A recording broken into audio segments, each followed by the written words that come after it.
கோவை மாவட்டம் மேட்டுப்பாளையம் அருகே கொடுக்கல் வாங்கல் தகராறில் ஒருவர் அடித்து கொலை செய்யப்பட்ட சம்பவத்தில் 5 பேர் போலீசாரிடம் சிக்கியுள்ளனர்.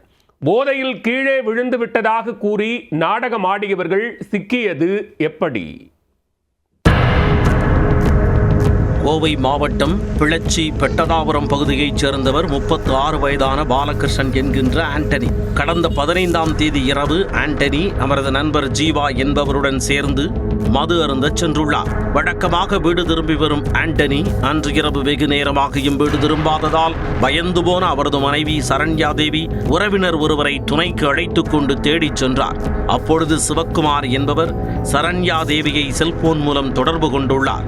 அண்ணா நகர் பகுதியில் உள்ள சின்ன கவுண்டர் தோட்டம் அருகே உடனே வரும்படி கூறிவிட்டு செல்போனை கட் செய்திருக்கிறார். பின்னர் அங்கு சென்று பார்த்தபொழுது ஆண்டனி மயங்கிய நிலையில் கிடந்ததைக் கண்டு அதிர்ந்து போனார் சரண்யா தேவி.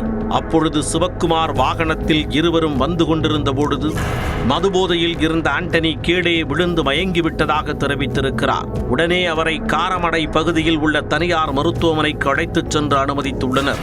அங்கு அவரை பரிசோதித்த மருத்துவர்கள் உடலில் ஏகப்பட்ட காயங்கள் இருப்பதாக கூறியுள்ளனர். பின்னர் சிகிச்சை முடிந்து வீடு திரும்பிய ஆண்டனிக்கு 20ஆம் தேதி மூச்சுத்திணறல் ஏற்பட்டிருக்கிறது. உடனே அவரை அருகில் உள்ள தனியார் மருத்துவமனையில் அனுமதித்து சிகிச்சை அளித்த போதுதான் அவரை கூட்டமாக ஒரு கும்பல் கடுமையாக தாக்கிய விவரம் தெரிய வந்துள்ளது.